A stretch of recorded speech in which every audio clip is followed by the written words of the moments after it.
episode 69 of the Habs Culture podcast. And for those of you that listen regularly, I made a mistake last episode. So last episode was episode 68. This week we're episode 69, approaching 70 here. So it's been a pretty crazy ride all in all. It's interesting to see how far we've come, but I'm excited to get this episode underway, Liam. We're over a quarter of the way through this NHL season. I can't believe it. I didn't. The time's flown by.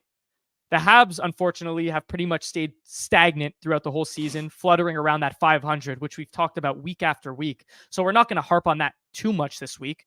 But a quarter through the season, obviously some teams are showing off. Some teams are still at the bottom of the barrel, whether it's Edmonton or Minnesota. Some teams still have a lot left to be desired. But nonetheless, a very interesting NHL season so far, Liam. Do you have any notes, any comments about the NHL season so far? Habs aside here.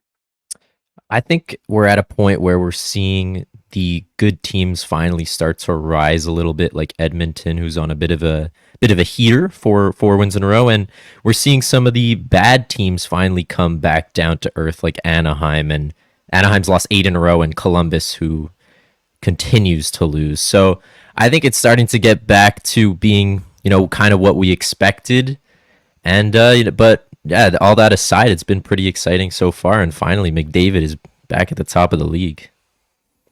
And I guess I'll just shoot this. I'll throw this onto you right away here. If you had one team that was impressing you the most so far and making a jump up these rankings, and that you think could be a force down the stretch, is there one team in particular? Are you saying like a team that started off pretty poorly? Yeah, mediocre. Good? Mediocre. That's not in the top 5 right now, let's say, in the league. That's a good question, honestly. I mean, I still think Edmonton is going to make the playoffs, but I think they're still too low to make a decision about right now. Honestly, that's tough to say. I honestly really like the Panthers right now. They're looking pretty good. And I mean, with 6th in the league. Yeah, and with Vasi back as well, I think Tampa is going to start to win some more games as well. So those are two teams I like. I think that there's one team for me, really. I mean, if you look down the list, you see a team right in the middle, and you look at the New Jersey Devils. Now, without Jack Hughes, and Nico Hischier, they had a lot of trouble putting the puck in the back of the net, and they've got some really subpar goaltending as of late.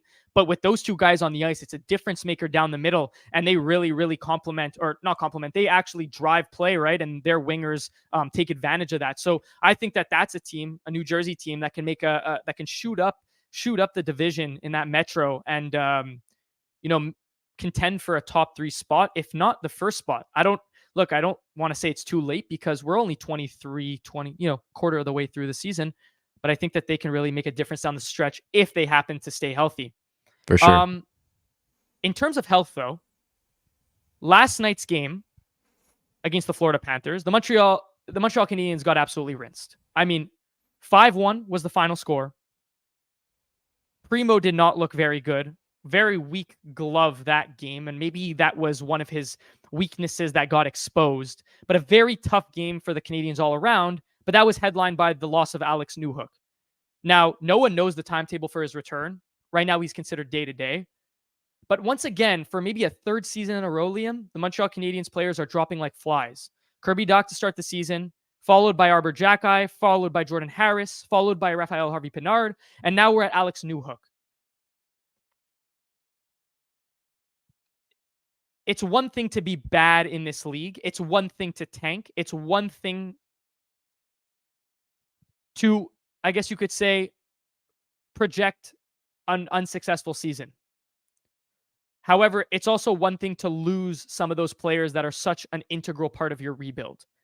And if Alex Newhook goes down now, I think we can make the assumption that now Armia is going to be a full-timer in the lineup for a little while. Pezzetta is going to draw back in. And this team continues to take hit after hit after hit, and the core looks terrible. They're 24th in the league, and I think it's only down from here. But Liam, speak to me about these injuries.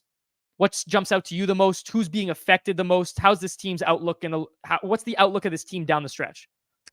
Just to add into that injury list, Savard as well. Thank you. Long term.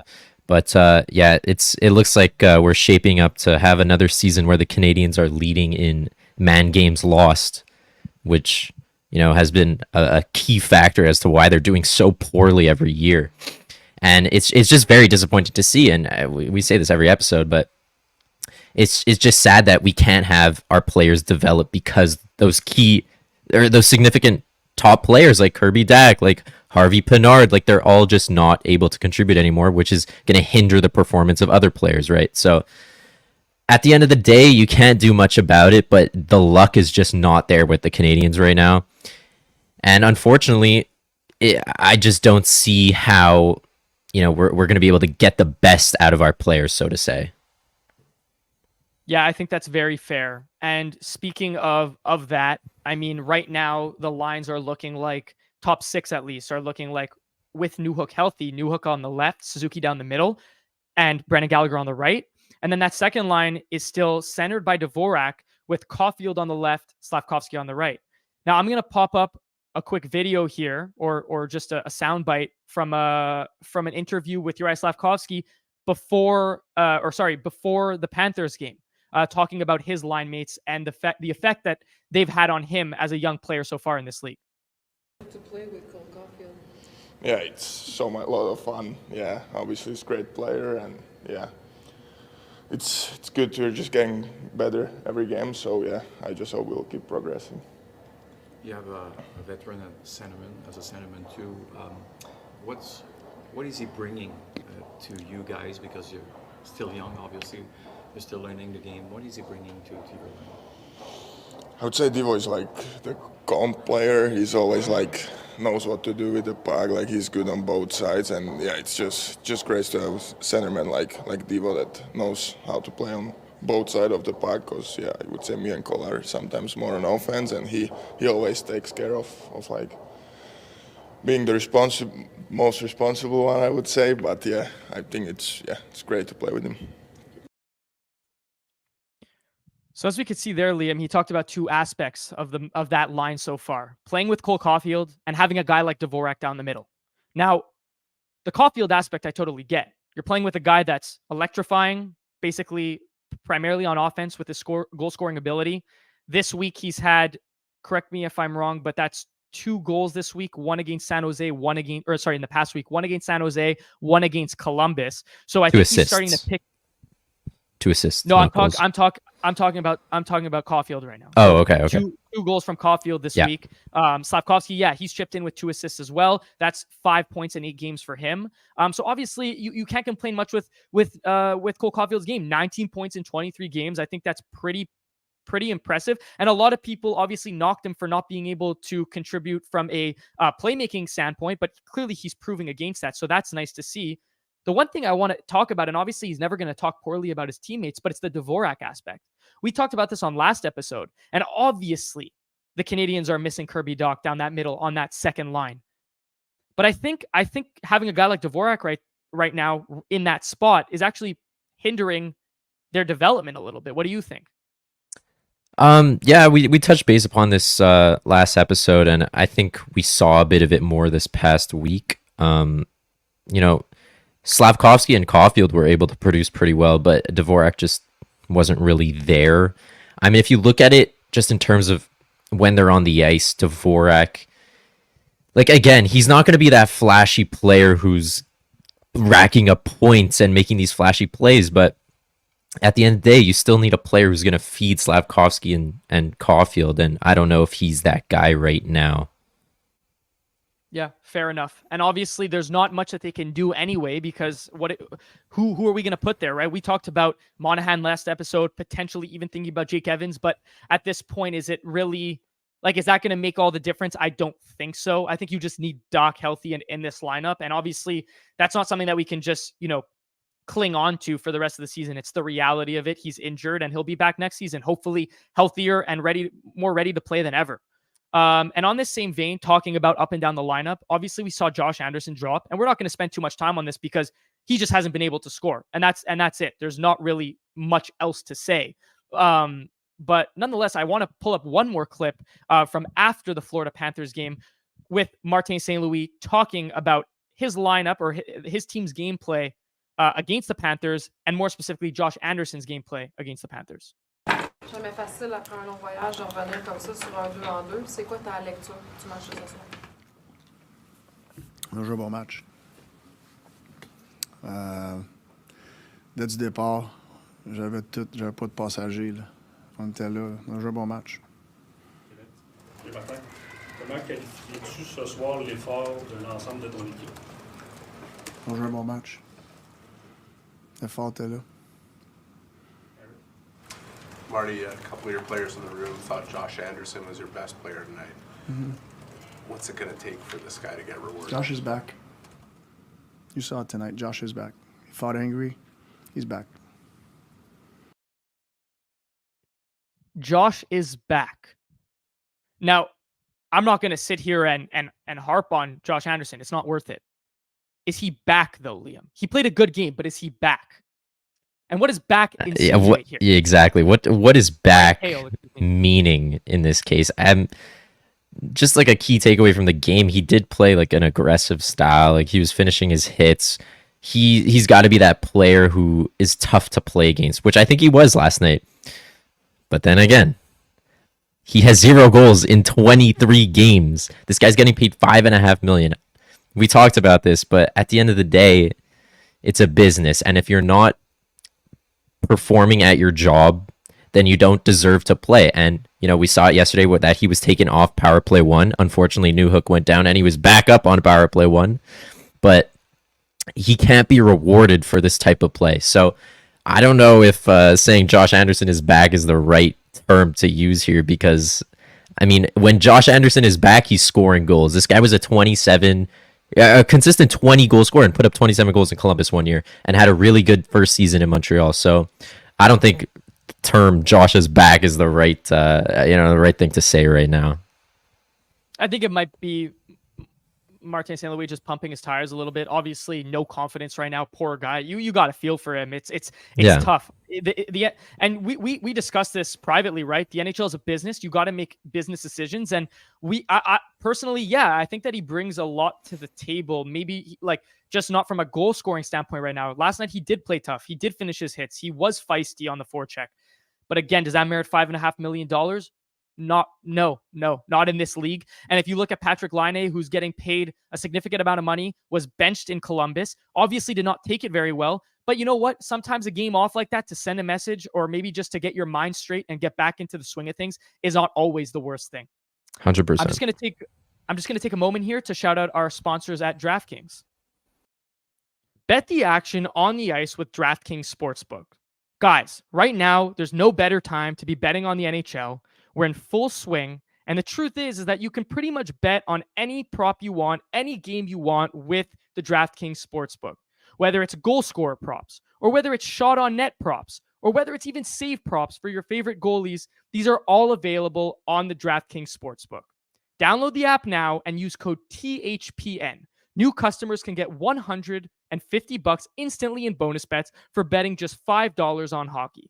That's code THPN. Only on DraftKings Sportsbook, an official sports betting partner of the NHL. The crown is yours. Bonus bets expire 168 hours after issuance. Gambling problem? Call 1-800-GAMBLER or visit www.1800gambler.net.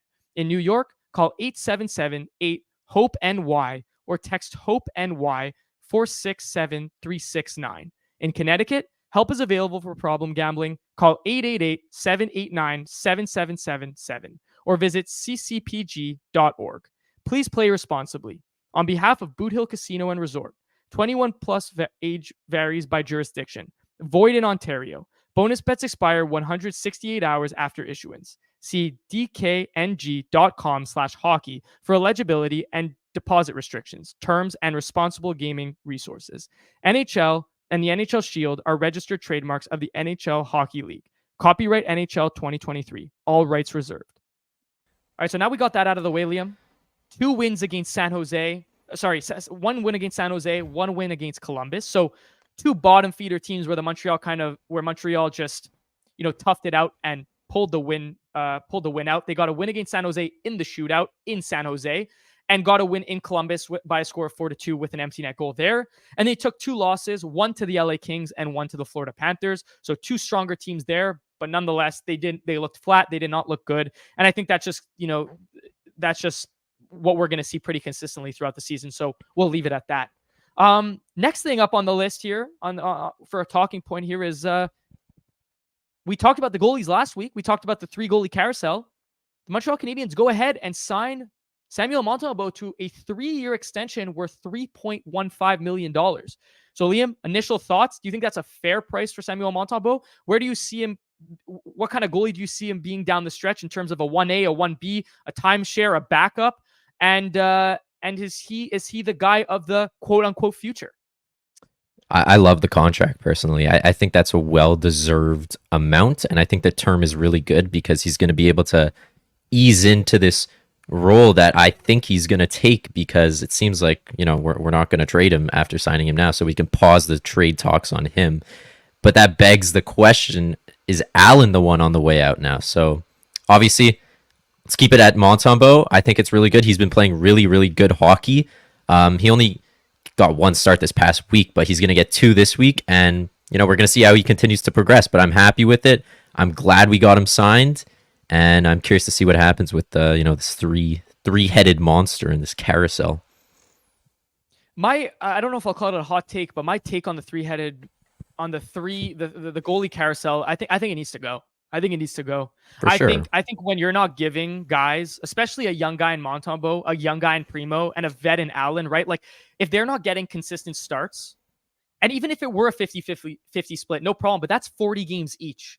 Now you're taking 82 games and splitting it 3 ways. There's no consistency. You're not allowing any of the goalies to get hot per se, which is not ideal in this league. And I understand that holding on to Primo might have some value, considering there's probably some team out there, Edmonton Oilers, that should probably trade for a goalie.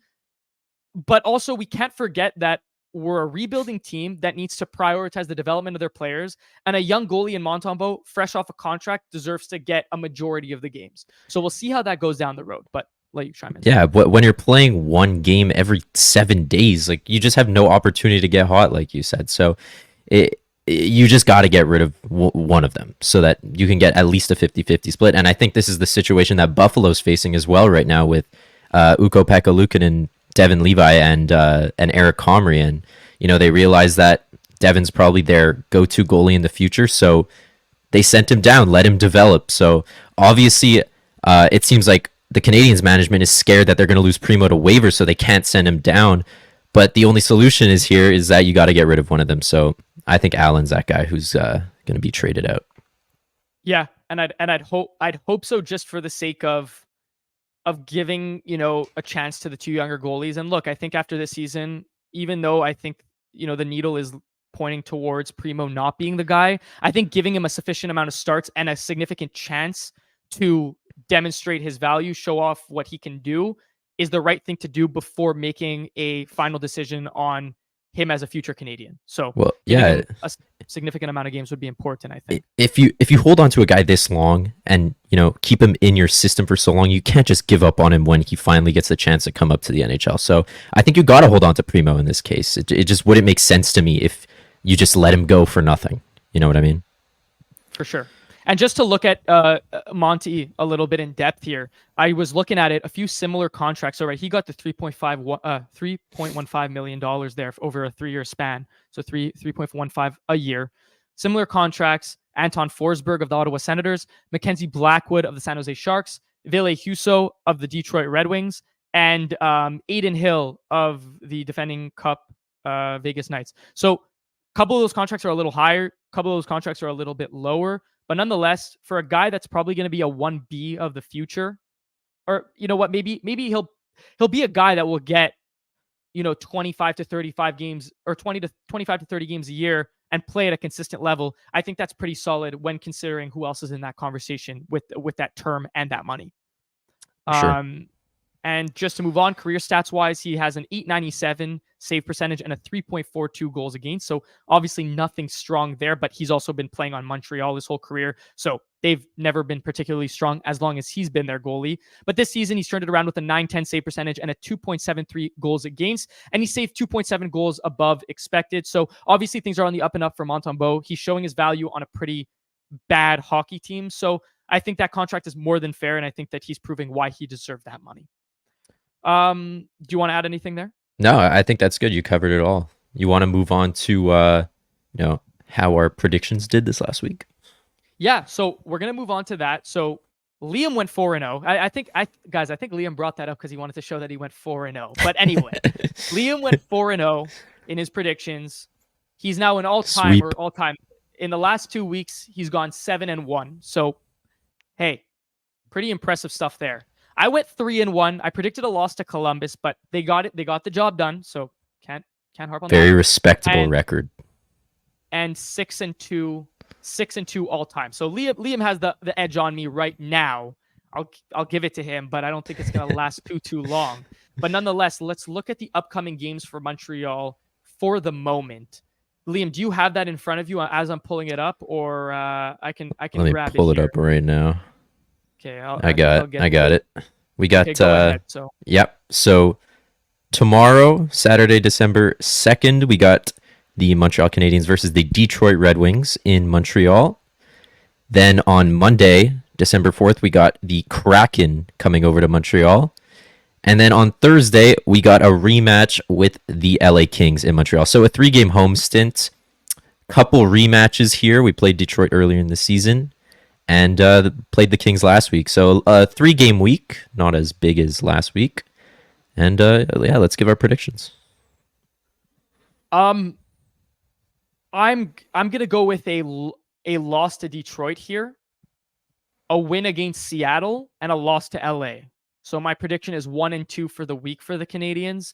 I think Detroit, again, like I said, what I've been seeing from the Canadiens as of late is very, very poor hockey. The fact that you had to go to overtime with San Jose, and the fact that you squeaked out a win against Columbus, two teams that are, well, one team that's significantly under 500, the other one which is also under 500 but floats around it.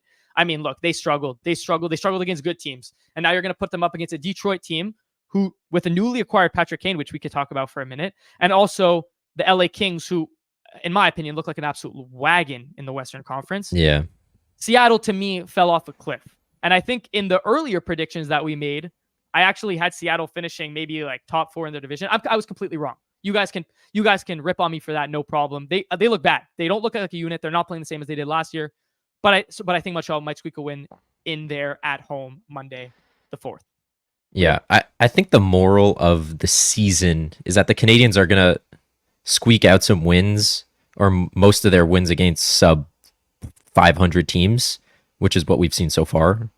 And they'll get pretty much pumped by any top 10 team. So this week we're playing, 2 solid teams and 1 weaker team. I'm actually going to say we beat Detroit. If Patrick Kane plays in Montreal, though, that would be really cool as a debut. Yeah, that would be really cool. Yeah, and then against the Kraken, I'm going to say we lose. I think they're a very good offensive team. They just lost Jaden Schwartz for 6 weeks, and he's been pretty good. But nonetheless, I think they're a very good offensive team, but they struggle heavily in net.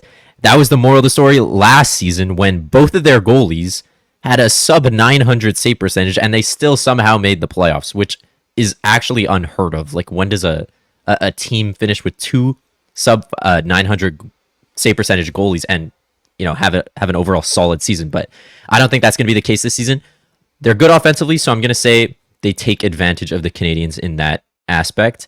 And then, unfortunately, like you predicted, I'm going to say we lose to the Kings because they just look absolutely amazing. Maybe a top 3 NHL team right now. So I'm going to say 1-2 like you did, but I have the Red Wings losing to Montreal and the Kraken beating them. Okay, I like it. A little bit of diversity there, absolutely. Talk to me right now. Look, we're a Habs podcast, but right now it's not like there's a ton of Habs news to chat about. Give me your rundown on Patrick Kane. Why is this a good move for Detroit? Was it the right place for, assuming that it was his decision to choose between any team he would have liked, and the front runners were the Florida Panthers, correct me if I'm wrong, the Florida Panthers, the Buffalo Sabres, the Detroit Red Wings. Am I missing one there? I think Dallas was in there, maybe Toronto and New York a little. I'm not sure. Okay, but nonetheless, he went with Detroit. Do you think that was the right pick? I mean, he's going back to play with Alex DeBrincat, which is awesome because their days in Chicago were a lot of fun to watch. But do you think that he makes his team significantly better? And if he does, did Detroit get a lot scarier in that Atlantic? I think this is, I think Patrick Kane wants to have fun at the end of his career, right? I don't think Detroit's the best team and, the most likely to get him a Stanley Cup, but he gets to be with, his best friend, I guess, so to say, in Alex DeBrincat. And, Detroit started the season really, really strong, and they kind of fell off a little bit, and DeBrincat and Larkin sort of lost that magic that they had at the start of the season, so they've started to play on separate lines. So it's going to be cool to see probably DeBrincat and Kane play together, and then Larkin be on that, I guess the top line with Raymond and someone else. So I wouldn't say we're going to see Kane, DeBrincat, and Larkin together on the first line, but probably on the power play, which is going to be pretty scary because I think Kane still has that really good offensive ability. 2 seasons ago, he put up like 98 points or something. So I don't think he's lost it yet. He's still very, very skilled, probably the best American player of all time. I think this does increase their chances of making the playoffs. I don't know how much Kane is really going to change it because I think the team overall is pretty good, but I think their chances go up. They're in a really tough division still, but I like the signing, and I like it for Patrick Kane as well. I think he's going to be able to produce. Now, answer this question for me, Liam. You talked about him being the best American-born player of all time, which I am in agreement. Do you think there's a world where either Austin Matthews or Jack Hughes surpass him as the best American player of all time? 100%. I think there's a possibility. I think Jack Hughes is still so young that we haven't even seen the best of him. So just imagining what he could do even more than what he did last season, and just that presence and that domination he brings on the ice, I think it's super interesting, and it's going to be fun to see in the future. Austin Matthews, I don't know. That's a tough. I'm going to leave that to you to answer. I'll give you my bold take then. I think both Patrick Kane. I think both Jack Hughes and Austin Matthews will be better American-born players by the end of their respective careers than Patrick Kane. Now, might be a little bit bold, but I think they both have it in the tank. One might go down as one of the best goal scorers of all time, and the other one will probably be an 120-point scorer, if not more, in this league, up there in point totals every single year for the rest of his career, and he's still 22 years old. So, Patrick Kane, all the respect to him. I followed him throughout his whole career. I think he's an absolutely fantastic hockey player. He pretty much changed the way the game was played in terms of skill, right? Him, Datsuk, so on and so forth. But I think that those two guys are special players. And as a result, I think that those two guys will surpass him. Those two guys will surpass him as two of the better American-born players of all time. I can't deny that. All right. Should we play our game here? A little Friday fun game? All right. We have this set up. Now, look, let's put it this way, Liam. In no way, shape, or form is this a shot at Nick Suzuki. We just want to hear what you guys have to think. Now, this might bring up that we'll have a conversation after, but I think that this really begs the question, is Nick Suzuki the number one center of the Montreal Canadiens going forward? Now, it's kind of hard to tell because they're not in a place to compete, and their second line center, who was maybe a 1B in that case, went out with an injury in Kirby Dach. So we don't know where Nick Suzuki is at necessarily. Just to give you a little bit of background info here, Nick Suzuki has 18 points in 23 games. Unfortunately, right now he's sporting a -7. He's playing about 20 minutes per game. He's shooting at about 11.5%, which I think might improve over the course of the season. But Nick Suzuki, to me, right now, is not necessarily a game changer. Now, I don't think that's a shot at him. I just don't think he's a game changer. But nonetheless, Liam, I'm going to throw these questions onto you. Our game that's set up is Nick Suzuki better than? I'm going to start it off right away. We have 6 or 7 players here. First off, Elias Lindholm. Is Nick Suzuki better than Elias Lindholm? Elias Lindholm, I don't want to get ripped, but Elias Lindholm had a lot of success when he was playing with Tkachuk and Gaudreau. And then both of those guys go away, and all of a sudden, he's not really producing anymore too well. So if I'm putting Suzuki on a team with Kachuk and Gujarat, I think he's going to produce, and I think he's going to produce better than Elias Lindholm. So yes, I think Suzuki is better than Elias Lindholm. Very fair. Next player up, Nick Suzuki or Josh Norris? Josh Norris had a really good season a couple years ago with like 36 goals or something. But this season, again, hasn't been that great. So, maybe some recency bias or just like overall game combined, I think Nick Suzuki's better. Next up, Nick Suzuki or Dylan Cousins? From a skill standpoint, I think it's Cousins, but I don't think we've seen enough yet to say that he's better. So once again, I'm going Nick Suzuki. All right, so far 3 for 3 on Nick Suzuki is better than. 3 players left. Nick Suzuki or Pierre-Luc Dubois? That's a tough one. I mean, attitude. I'm going Nick Suzuki, but overall game, I think it's actually pretty close. I think this is the closest one, honestly. But if I'm choosing a player to start a franchise with, I'm going Nick Suzuki again. 4 for 4 here. Nick Suzuki or Joel Eriksson Ek? I think I'm going Joel Eriksson Ek pretty convincingly. I think he's super, super underrated defensively, and he's had, this kind of breakout offensively that very much improved his game overall. So I'm going to go Joel Eriksson Ek. 18 points in 21 games so far for him this season. I think that he's kind of come out of nowhere, but nonetheless, he was a first-round pick in 2015, but nonetheless, a very, very solid pick. And yeah, I don't think that's a bad take at all. And lastly, Nick Suzuki or Bo Horvat?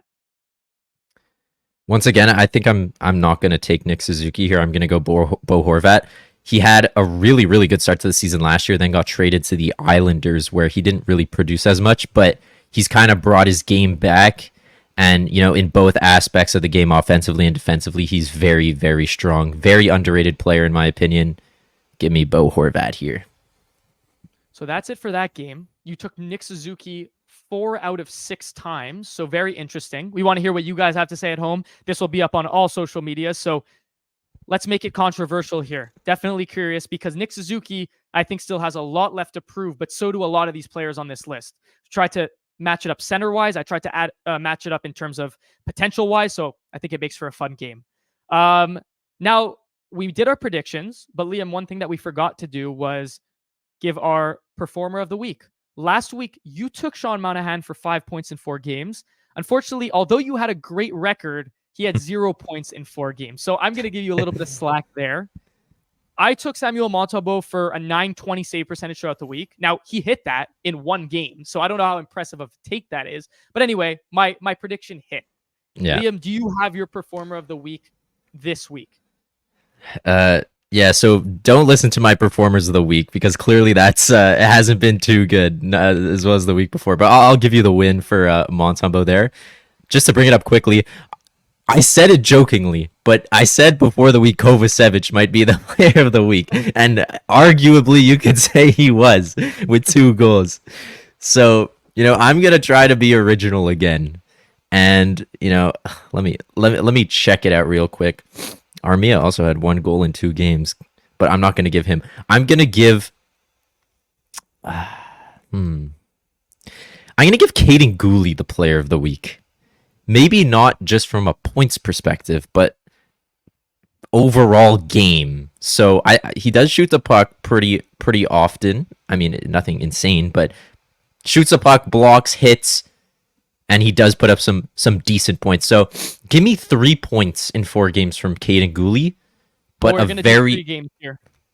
Oh, sure, sorry. So 3 games. So give me 2 points from Kaiden Guhle and a plus 3 as well, since we'll measure it that way. So you said 3 points in 3 games for Kaiden Guhle and 2. a plus. I switched it. Yeah, 2 and 3 and a plus 3. With a good balance of shots, hits, and blocks. Hey, look, he's definitely our number 1 defenseman right now. There's no doubt about that. And I actually have a question for you before I give you my performer of the week. Can Kaiden Guhle is going to need a contract sooner rather than later. Is this one of those instances where if you're Kent Hughes, you say our player comp is Jake Sanderson, so we're committing to an 8x8? Is for Mike, there's two questions, two-part question. Is that a fair evaluation for Kaiden Guhle at this point in time? That's my first question. No. My second question is you no. I don't think so. But say the next question. I'll answer. Yeah, I think he's way less at this point. But I'll answer in more depth. And okay, secondly, does your answer based on that first question also is it affected by the fact that at one point in time, David Reinbacher and Lane Hutson will both be Montreal Canadiens and at some point needing probably lucrative contracts? Now, that's a massive speculation, but does that affect your answer at all? I don't think it affects my answer at all because it's just too hard to tell at this point. But I don't think Kaiden Guhle is on that level of Jake Sanderson. Not to mention Jake Sanderson was a top 5 pick. So I think that kind of shows that he might have way more potential, and they paid for it. But I don't think Kaiden Guhle is worth $8 million at this point. Other players in the league that are comparable to those contracts are like Owen Power, and I mean Cale Makar is only making 8.5 or something like that. So I think it's too hard to put Kaiden Guhle in that range as of now. You know, I think we have to see how the rest of the season plays out. But I think he's more of a $6 million range. Very fair. I think that's fair. I think I'll give this is my personal opinion. I think that if that contract were offered and he were to accept it, and all of a sudden the headline shows up, Canadiens sign Kaiden Guhle to an 8-year extension worth $8 million, I don't think it's a bad contract. I don't think so. Now, maybe it's a little bit of an overpay, but I think you're also paying for everything that comes with it. I think you're paying for a potential future captain. Now, I know Nick Suzuki is obviously still there to stay for a while. He's still a young player, but definitely an assistant captain, a leader on this team. He's on a currently, sorry, let me just pull this up just to give it to you. He's on a 35-point pace in 82 games. Now, 35 points in 82 games is nothing. It's nothing to write home about by any means. Clearly, he doesn't have the offensive capabilities like some of the other players do. But let's not forget he plays 0 power play time. 0. And look, we've talked about Barron on that second unit. It's atrocious to watch. At one point in time, he's going to get that power play time. If he ever becomes a 40 to 50 point player in the future as a defenseman, as a young defenseman, he's only 21 years old. He was a first-round pick, mid-first-round pick. Look, I wouldn't be mad with that contract. Now, if he gets anything lower, I think the Habs steal it. I think the Habs steal him at that value. And to answer my second question, I think that those two guys, Reinbacher and Lane Hutson, they don't play a massive role, but I think that we have to realize that at one point we can't be just keep giving out these very lucrative contracts, because you're going to have to take advantage of people's ELCs at some point. Yeah. I mean, the one thing that I'm going to say is that the Habs have that salary, I don't know how to describe it, like that hierarchy where they don't really want to pay anyone over $8 million. So I just don't see how it would even be possible for Guhle to make more than Caulfield or Suzuki. I think it's really going to be like, I think from an advanced analytics perspective, Kaiden Guhle is the best defenseman on this team, and it's not particularly close. I think he excels in pretty much every facet of his game. And obviously Mathen has that point upside, that offensive upside, but we've never seen Guhle in a position to succeed offensively. So, like I said, would I be upset with 8x8? No. Would I be more than happy with anything under that? Of course. But if they were to, like I said, if they were to give him 8x8, I don't think it would necessarily be a terrible contract, because I think, yeah, you said Sanderson might have a little bit of a higher offensive upside. He might be a better player all around. I don't disagree, but I think Kaiden Guhle's underlying numbers are actually pretty comparable if you think about it. Fair enough. But anyway, look, we'll see. I think I'd have to check when he's due for a contract. I think he has one more year after this on his ELC. Correct me if I'm wrong. I believe so, yeah. So we'll see if they try and get him locked up sooner rather than later. I think if they were to get him locked up, but do you think that, and we'll keep this conversation short, do you think that there's a possibility that he thinks he can earn more, so maybe he signs a bridge deal in that case? Yeah, I'd say that's definitely a possibility. If he doesn't really have an amazing rest of the season, I think that will be the case. I think it'll be like a 3-year contract. So I'd say that's more likely than him getting an 8-year. Fair enough. And So lastly, just to give my performer of the week, I'm doing it, Liam. I'm doing it. I don't care. Uri Slavkovsky is my upcoming player of the week. I know It was gonna we've hid happen. behind it. We've hid behind it. We've tried to stay out of the try to stay away from the cameras and try to not garner all that attention. But I'm saying it. Uri Slavkovsky is going to have a point per game this week. He's going to have a point per game this week. He's going to go 3-3. And I think he scores a goal. A goal, 3 points, playing with Caulfield, playing with Dvorak. I like it. I'm saying it. Look, 5 points in his last 8 games. Obviously, I saw a tweet last night, and I think it's totally true. He shows up. He on the road, no stress, no pressure. He plays a very complete game. I think he's figured it out. The second they go back to Montreal, all of a sudden he's scared to play in front of that home crowd. He doesn't. He's unwilling to shoot. It's a little bit strange. You don't find? Yeah, honestly, yeah. Yesterday there was a play where I think the RDS commentators were ripping on him because he didn't shoot the puck, and he had like He was on a 2-on-1. It was the 2-on-1, yeah, and he tried to saucer it over a defenseman who lied down. But yeah, I don't know, when he's in Montreal, he plays a different game. So maybe it's just being young. You're in the spotlight. Obviously, it's very nerve-wracking for a guy who's still not even 20 years old yet. But I'm glad you're choosing him. I'm glad I didn't have to choose him. But the question is, yeah, so it was gonna happen. But the question is, when will Josh Anderson be a performer of the week? Until he could score a goal, then they're gonna come in. They're gonna come in waves. So at that point, once he gets his first goal, you better make sure to lock in that performer of the week for Josh Anderson. Yeah. But nonetheless, cool. Let's recap. Yeah, you wanted to say something? Yeah, just a little quick prospect check-in. We haven't done it in a couple weeks. Jacob Fowler, Canadiens goalie prospect. He was drafted in the second round. Second? Okay, he was a second round pick. He was named the goalie of the month in his respective league. He's been playing absolutely amazing. He won, by the way. Yeah, he is playing for Boston College. Boston, yeah. Having an outstanding season, looking really, really promising. And then the boy, first round pick, Philip Messar, player of the month in the OHL, not even playing on the top line. 22 points in 13 games. Absolutely unreal start to the season for him. Looking really, really good. He's on pace for like 99 points in 55 games. So very, very happy about that. Any comments about that, Justin? Liam, I want to ask you a question.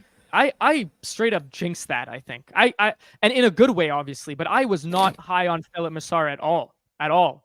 And I thought sending him back to the O, and at the time, he was just point per game, and it's like, well, D+1, now we're D+2. Yeah, D+2 D+2 season wasn't doing much at the beginning, and now all of a sudden he's exploded, and he's looked like one of the better players in the OHL. So nice to see a player dominate their respective leagues from a Montreal prospect. And speaking of which, Lane Hutson, once again, continuing on. We'll continue to talk about him. Obviously excited to see him make the jump to the NHL. But yeah, he's just lighting it up from an offensive standpoint. And I think that, that's another D prospect that will add to our top 6 in the future. Owen Beck as well, playing really, really well for the Peterborough Petes, I believe. Hey, these guys are officially in mid-season form, so you love to see it. And you know what? I was thinking about it because I always harp on the fact that the Habs can't hit on their first round picks, and which is true to a certain extent. But you know what? It's also pretty impressive that we have a lot of guys in the pipeline that will be at least role players on this team. And you might be looking at me and say like, well, who cares about a role player?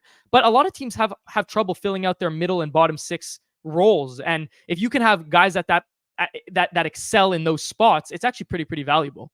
For sure. I mean, if you look at like a Tampa team that went back to back, they had the Coleman, Gord, Gaudreau line, which was like the scariest third line in the NHL because they all just knew their roles perfectly. So obviously you need those guys on a team to be successful at the end of the day. Yep, big time. And just to highlight the stats for Lane Hutson, 8 goals, 8 assists, 16 points in 13 games. So, right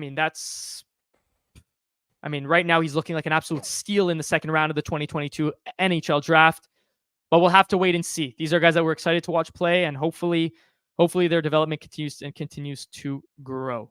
Is that it for you, Liam? Yeah, I think we covered it all. But guys, let us know what you think about our takes on those American-born players: Patrick Kane, Jack Hughes, Austin Nick Suzuki. Matthews. Nick Suzuki, what are your takes on that? And what are your takes on Kaiden Guhle? What's his next contract looking like? Do you think it's an 8x8? Do you think it's a bridge deal? Do you think it's an 8x6.5? Whatever it may be. What's it looking like for Kaiden Guhle? Is he a defenseman of the future? But anyway, guys, thank you guys so much for tuning in. As per usual, that was episode 69, episode 70 next week. So stay tuned and make sure to check us out on all socials. If you're watching on YouTube, they're all down below. But for those of you listening, habsculture.com to listen to all our episodes, at Habs Culture for Instagram, at Habs_culture for X/Twitter, and at Habs Culture, all one word, for TikTok. So thank you guys so much for tuning in, and we'll see you guys next week. Thanks, guys.